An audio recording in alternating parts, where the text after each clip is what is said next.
Can you hear that?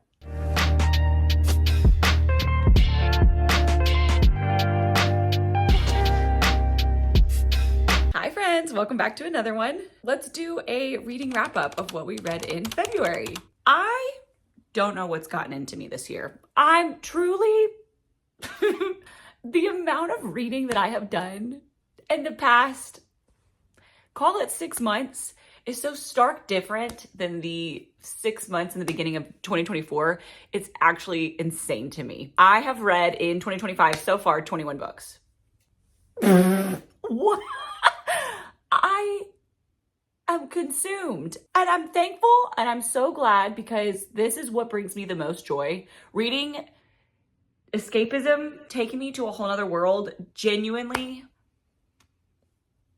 wow. But I'm just a happier person. I'm a better person. I'm a more engaged person, which is hard to believe considering I check out in order to be in these worlds. But I just am a better person when I read. And so I'm super stoked that I have been in such a good reading mood lately. Does it make me scared that there is a reading slump around the corner? Yeah. Yeah, it kind of actually does now that I think about it. But at the same time, that's a problem for another day. You know, that's not current stat Jordan's problem to deal with, to worry about, to even think about. So we're just gonna leave that way over there. We're just never gonna look at it until it stares us in the face. In January, we read 11 books. And then in February, I read 10 books. I technically started one, probably could have pushed myself to finish it so that I could have had 11 and 11, but it's okay. We're not here for numbers. We're here just to keep the progression of reading going. Let's talk about the series that I read, the completed series that I did, some of the standalones. Let's talk all the details. Let's get to the nitty gritty, okay? I'm gonna pull up my Fable. Y'all, if y'all aren't using a book tracking app, you really truly are making it harder for yourself. I went to Barnes & Noble yesterday. And as one does, I talk to everybody in the store. I talk to everybody everywhere I go, to be honest. That's actually a lie. It depends on where I'm at. Books, bookshops, I'm making friends everywhere. Starbucks, functions I don't really want to be personable with. Yeah, no, I'm not talking to anybody. So in Barnes & Noble, there was a guy and a girl talking, and he had asked her if she was on any book tracking apps, what she uses, XYZ. And she had said that she just uses her notes app. And in my brain, I'm sitting here thinking, girl, you're making it so much harder on yourself. Just use a book tracking app. So I personally love Fable. I know that there was some controversial issues that had recently happened. I feel like had a really good response, a really good fix, a really good solution, and they immediately fixed it. And they owned up and acknowledged to the issue that had happened. So I think that they've handled it really, really well. And so I'm continuing to use their platform. So my book tracking app of preference is Fable. Let's see. So I finished 10 books in February. That's crazy. Crazy! So let's go through and see what we completed this month. Let's start with book club of the month. So book club of the month that we technically did for January, but finished in February, because it was a big one. This was Game of Gods. No, this is Games Gods Play by Abigail Owen. Is it Owen or Owens? Just Owen, just one Owen. This is Games Gods Play by Abigail Owen. It is a Greek mythology themed Hunger Games. Is all I really need to tell you about. It is Hades picks a champion. What is her name? Lyra? Something like that. And she goes through a series of deadly trials that are themed after Hercules's trials. That's the theme. So there's 12 trials. These trials were so long. Like you didn't skip through very many of them. You kind of experienced 12 full trials in this book. It was fine. It was fine. It didn't blow my socks off, and I really truly was not interested in it until maybe the last third of the book, maybe the last fourth of the book. I rated this a 2.75. It just did not do it for me. It didn't suck me in. It took a really long time for me to get into it. Even when I was into it, I really felt like I was not paying attention to the full details because it didn't grasp me. If we did not read this for book club, I probably would have put it down. Maybe would have tried again. I cannot guarantee that at all whatsoever. There were some moments where I thought, finally things are turning around. And then 5 seconds later, something happens, or there's a plot hole that appears, or a character does something that doesn't fit their character arc at all, or at least that I wasn't aware of. Like maybe I had missed a detail. I don't think I did. And then it just had me, all my excited feelings go and leave. And I just was severely like, oh. Like that just was the constant feeling for me. For me. Next up, we have 3 of the books from the Bonsai series. These are the final 3 in the series. So there's 6 books in total. I'll list them right here. There are 6 books in total. I finished the last 3 this month. Sorry, February. I finished Forced Bonds, Tragic Bonds, and Unbroken Bonds in 1 month. I can't with these boys. I cannot with these boys. I rated this entire series a 5-star. This is a 5-star rating. 5-star series. I mean, it really truly does not get better than the 5 boys here. Slow claps, standing ovation for Jay Bree. Wow. This series is gonna be highly recommended by me to everybody, anybody, everybody on the street, everybody I see, anywhere, everywhere, anytime, all the time.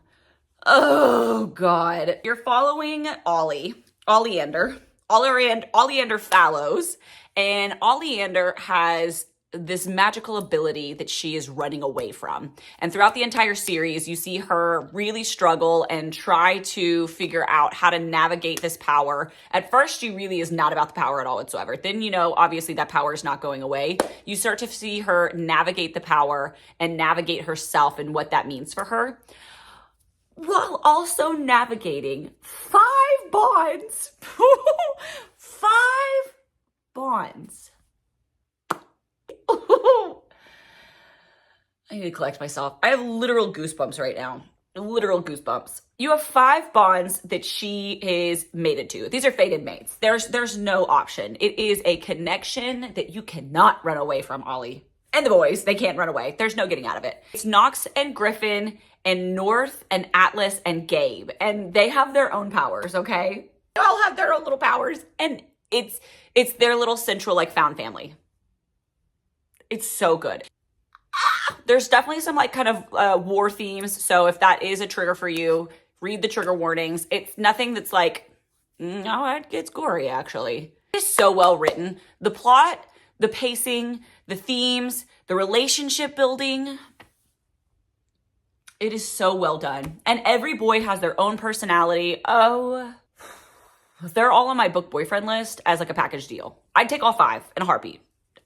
Central Bond, sign me up for that immediately. Number 3 that I want to talk about is Serpent and the Wings of Night by Clarissa Broadbent. That has literally been sitting on my TBR shelf for, honestly, truly, how long has it been there? I don't even need to check Fable. I know that I rated this a 5-star read. I know I put this as a 5-star read. This has been on my TBR shelf for, This has been on my TBR shelf for an embarrassingly long amount of time, considering how hyped this book was. I don't know about anybody else, but when the books are overhyped on all the apps, all the social medias, all the platforms, sometimes I'm in and I'm locked in and I gotta get it. Like Butcher and Blackbird and Lights Out, I bought it immediately. There was no question. But sometimes, the Serpent and the Wings of Night, sometimes I just don't get as sucked in and I don't feel as compelled to read. This is a regret. I should have read this the second somebody had suggested it. This is another series of Deadly Trials. You're following your FMC and your MMC, Aurea and Rain. Aurea is a human who was adopted by a vampire king.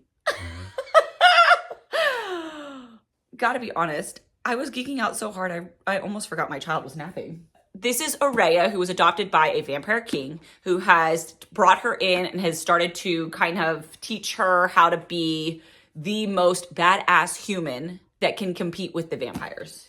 And by compete, I mean just survive on the daily. There is a trial. It's called a something with a K. Kajari. There is a Kajari, which is a tournament that you can enter, and you are vying for the winner spot because the winner gets a blessing from the goddess of night. I have to really pull all that lore out of my brain here. And the goddess of night is the like creator of vampires. So vampires are always very coveted. They're the ones who are, you know, like grade A. They're probably doing the best because those are her favorites. So she comes in as the only human in this trial. What do vampires like? Vampires like humans. So as she starts these trials, she runs into Rain. And Rain is a vampire who takes a liking to this little sassy. Let me collect myself. Give me a second. Rain takes a liking to Aurea and has decided to work with her throughout the trials. And he's going to get her to the end as far as he can.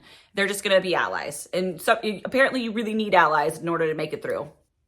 And do they make it through? You got enemies to lovers. You've got vampires. You've got really dark kind of gothic theme. You've got corruption, lies, secrets, deceit, manipulation, trials, spice, magic, unknown power, wink, wink. Was that wink good? I don't even know. 5 star. 5 star. 5 star. If you need a reason to read this, let that be reason enough for you. Next up, I have a ARC, actually. I got the ebook as an ARC, but I also bought the physical copy once it came out. This is Direbound by Sable Sorensen. Wow. This has the makings of the next big thing, in my opinion. This is very much surprised that it's a debut novel. It does not read like a debut novel. It is so well developed. The characters are phenomenal. The plotting is crazy. The pacing is done so well. The cliffhanger at the end literally had me spiraling, pacing, spiraling, freaking out, throwing my headphones. I was losing my mind. Full brain melt here. You are following Marin, and Marin is from the slums, but this town feeds up to the main palace and the king. And Marin decides to join the army and head to the front lines after her younger sister was snatched out of bed right underneath Marin's nose and taken by the Siphons. And the Siphons are vampires. I was in a very vampire mood in February. So these vampires took her younger sister, and she's decided to join the army, go to the front lines to be able to search for her sister and bring her home. When she enters the army, she finds out that this year is going to be a bonded year, which means that they have to go through the bonded trials in order to have the opportunity to bond a direwolf and become a part of the king's elite warrior squad.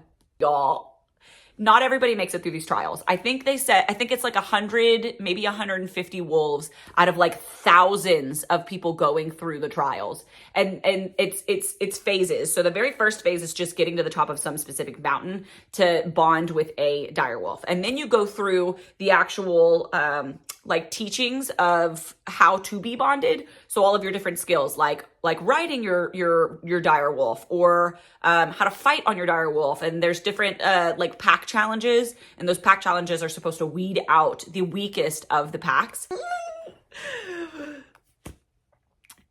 This one's definitely given enemies to lovers. Enemies to lovers, found family, vampire, need I say more? Lots and lots of secrets, lots and lots of secret old power that is going to come to the forefront.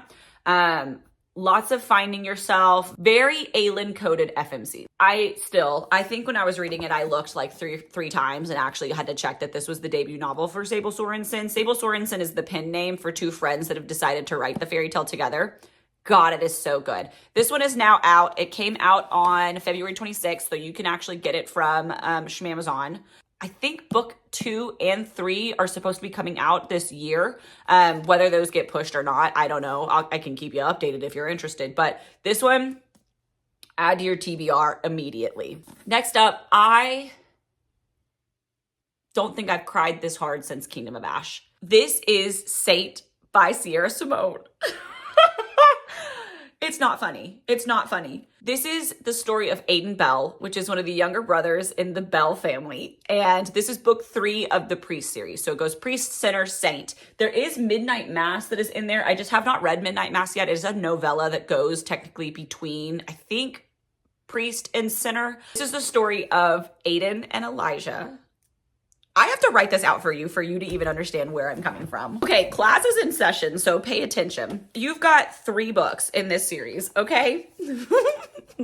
You've got, that's a B, restart. You've got Priest, you've got Sinner, and you've got Saint. I can't with the Bell Boys. I can't. Priest is about Tyler and Poppy. And Tyler and Poppy are, you guessed it, one is a priest. That is so ugly. You guessed it. He's a priest. She is new to his church. That little lamb.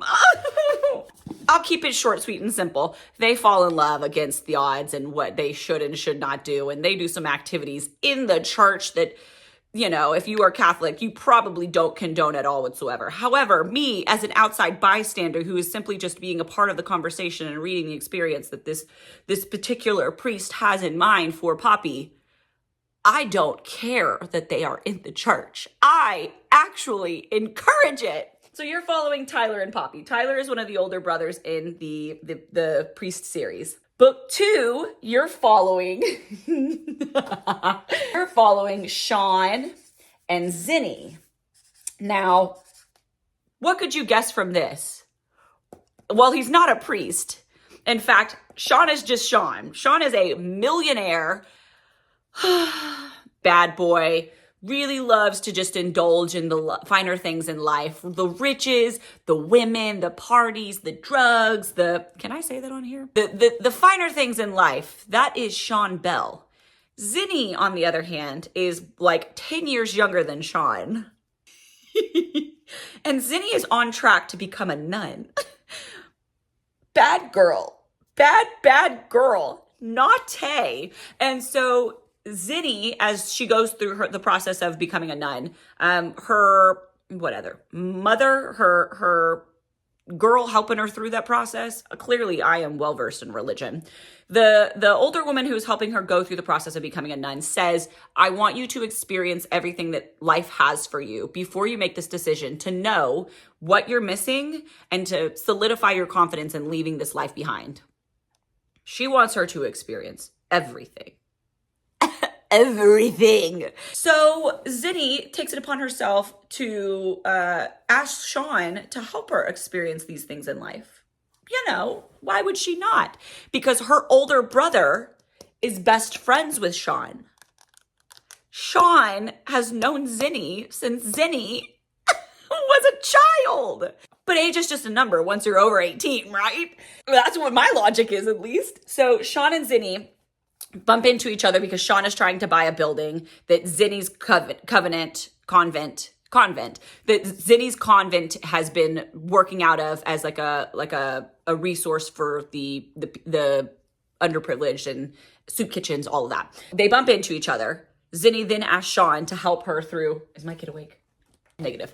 So Zinni asks Sean to help her experience all the finer things in life before she becomes a nun. And you know they be falling in love very, very hard and aggressive. Both of these were phenomenal. Sinner and Priest were phenomenal. Grade A, 5-star. I will think about them for the rest of my life. I'm stuttering just even saying it. Then you hit Saint. Saint is about Aiden. How do you spell Aiden? I'm dyslexic. Somebody just cut me a break. Then you bump into Aiden Bell. Aiden Bell is the youngest of the brothers. Aiden is a former bad boy who used to work under Sean.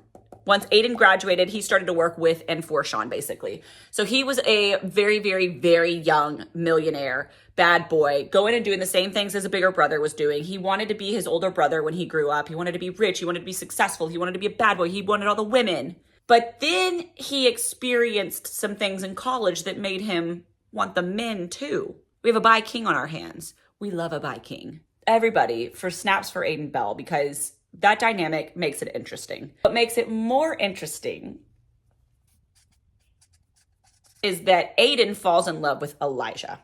Aiden and Elijah have about another like 6-year age gap, which also makes it interesting. Except then you add in another dynamic, which is that Sean and Elijah are BFFs. I gotta go get my kid. Okay, so Sean and Elijah are BFFs, and they hang out in high school all the time. Aiden has been around Elijah his entire childhood, as well as Zenny. The whole thing is crisscross applesauce here. Aiden and Elijah have a fling, but a very intense fling. A very deep, huge, depth, life-altering love that happens. But before they actually say, I love you, Aiden goes through some depression and some anxiety and some life-altering realizations inside of himself that tell him that the life that he's living right now is not the life that he needs to be living. He needs to dedicate himself to God. So what does Aiden do? Aiden leaves in the middle of the night to go become a monk. Let that set in for a second. Aiden leaves Elijah in the middle of the night to go become a monk. They don't talk for years. All of a sudden, Elijah is working for a magazine that's going to do an article on this monk. And that's where their story begins. The second chance romance is everything for me. The spice, I'm not joking you, I still think about. The soul crushing relationship that these two have, the way that these words crawled off onto the page and made a home in the depths of my soul, I will not be the same after Aiden Bell, that is for sure. All right, the last of this is going to be speed round because we need to go play. Can you say hi? Hi. One of the ones that I read was right here. It's Does It Hurt by H.D. Carlton. Is this the best book to be talking about in front of my child? No. Exactly. Does It Hurt by H.D. Carlton. I think I rated this one a 3.5. Let's look. Yeah, I rated this one a 3.5 star. And I honestly think I did it because it felt kind of disjointed to me. There was a section that was, are we leaving already? And the only reason that I'm even pushing through on this video is because I know I will not have time later tonight and I will forget where we're going.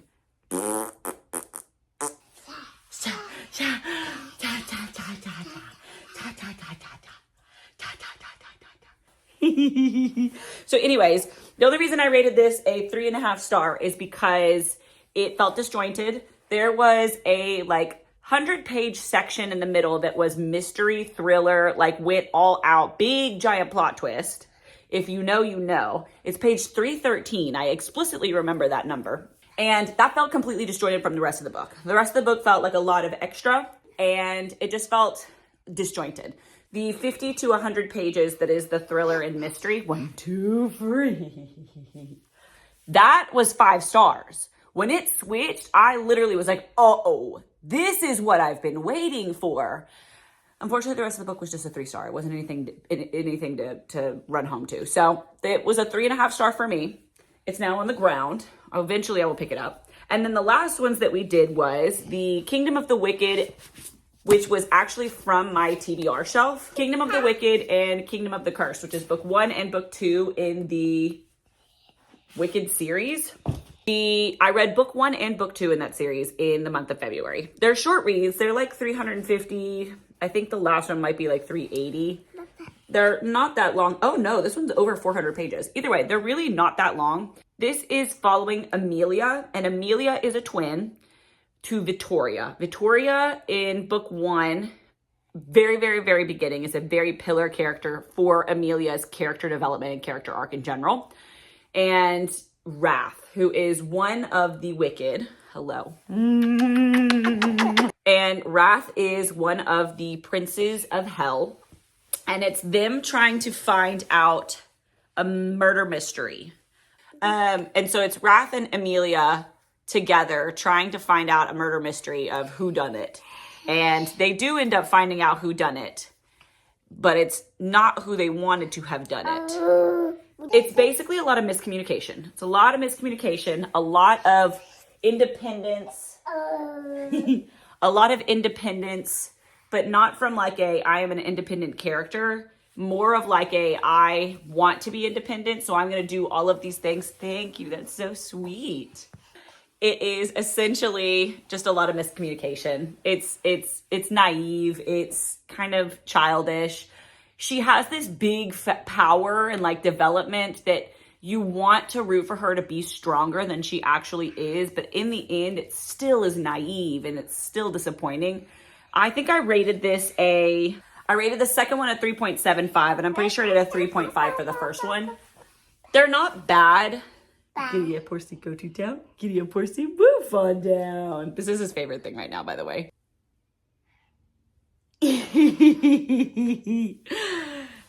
It's just naive. And I think I put in my review for the second one that at this point in time, you are so sweet. At this point in time and this far in the book, being this far in the book as in it's a trilogy. So at the end of book 2, I would expect her not to be as naive as she is and not as... Yes, I love you. It's just still too childish for me. If she's supposed to be this force to be reckoned and supposed to be like, you know, queen, it's too baby for me. Baby. Exactly. And that's what we read in February. If you enjoyed any of these books at all whatsoever, if you have read them yourselves, comment down below and let me know what your thoughts were of the book. If they're in line with what I was thinking, if they are very opposing to what you were thinking, let me know. Boo, boo, boo, boo. If you are enjoying the content at all whatsoever, please give it a like, share, subscribe to the page. Any interaction at all is helpful. It lets me know that I'm doing things that y'all are entertained by. Otherwise, I'm just talking to myself. Exactly, which is perfectly fine. Well, that's all we have, and we'll see you in the next one. Bye! Can you say bye? Bye. Bye.